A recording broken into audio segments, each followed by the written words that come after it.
Talk to you about the F word. No, not that F word. I'm talking about fascism. Is Donald Trump really a fascist, as some would say? Or is the word authoritarian sufficient? The term fascism is often used loosely, but you can generally identify fascists by their hate of the other, vengeful nationalism, and repression of dissent. To fight these ideas, we need to be aware of what they are and how they fit together. Let's examine the 5 elements that define fascism and what makes it distinct from and more dangerous than authoritarianism. First, the rejection of democracy in favor of a strongman. Authoritarians believe strong leaders are needed to maintain stability, so they empower strongmen, dictators, or absolute monarchs to maintain social order through the use of force. But fascists view strong leaders as the means of discovering what society needs. They regard the leader as the embodiment of society, the voice of the people. I am your voice. I alone can fix it. Second, stoking rage against cultural elites. Authoritarian movements cannot succeed without at least some buy-in from establishment elites. While fascist movements often seek to co-opt the establishment, they largely depend on fueling resentment and anger against presumed cultural elites for supposedly displacing regular people. Fascists rile up their followers to seek revenge on the elites. The out-of-touch media elites, the political elites, but the elites from the elites who led us from one financial and foreign policy disaster to another. They create mass political parties and demand participation. They encourage violence. You know what they used to do to guys like that when they were in a place like this? They'd be carried out on a stretcher, folks. Like to punch him in the face, I'll tell you. Knock the crap out of him, would you? And we fight. We fight like hell. Third, nationalism based on superior race and historic bloodlines. Authoritarians see nationalism as a means of asserting the power of the state.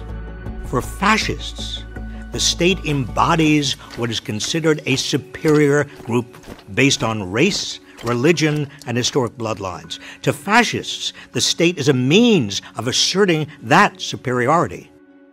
When Mexico sends its people, they're not sending their best. They're not sending you.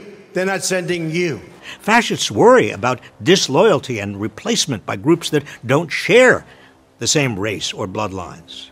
And I think any Jewish people that vote for a Democrat, I think it shows either a total lack of knowledge or great disloyalty.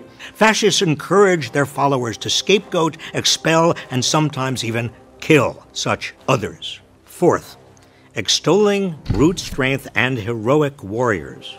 The goal of authoritarianism is to gain and maintain state power at any cost. For authoritarians, strength comes in the form of large standing armies that can enforce their rule. They seek power to wield power. Fascists seek state power to achieve their ostensible goal, achieving their vision of society. Fascism accomplishes this by rewarding those who win economically and physically, and denigrating or even exterminating those who lose.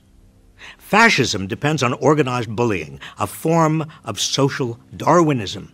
Our people are tougher and stronger and meaner and smarter. For the fascist, war and violence are means of strengthening society by culling the weak and glorifying heroic warriors.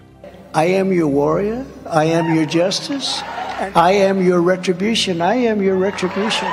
Fifth and finally, disdain of women and LGBTQ+ people. Authoritarianism imposes hierarchies. It's about order.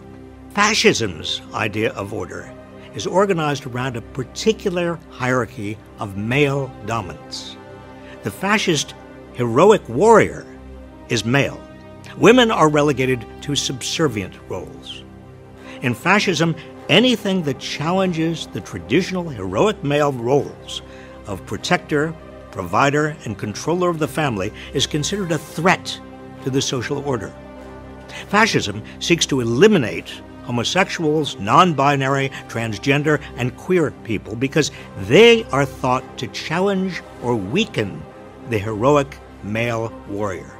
I will ask Congress to pass a bill establishing that the only genders recognized by the United States government are male and female, and they are assigned at birth. These 5 elements of fascism fit together and reinforce each other. Rejection of democracy in favor of a strongman depends on galvanizing popular rage. Popular rage draws on a nationalism based on a supposed superior race or ethnicity. That superior race or ethnicity is justified by a social Darwinist idea of strength and violence, as exemplified by heroic warriors. Strength, violence, and the heroic warrior are centered on male power. These 5 elements find exact expression in Donald Trump. His uniquely American version of fascism is rooted largely in white Christian nationalism. It is the direction that most of the Republican Party is now heading in. It's not enough to call Trump and those promoting his ideas authoritarians, when what they are really advocating is something far worse: fascism.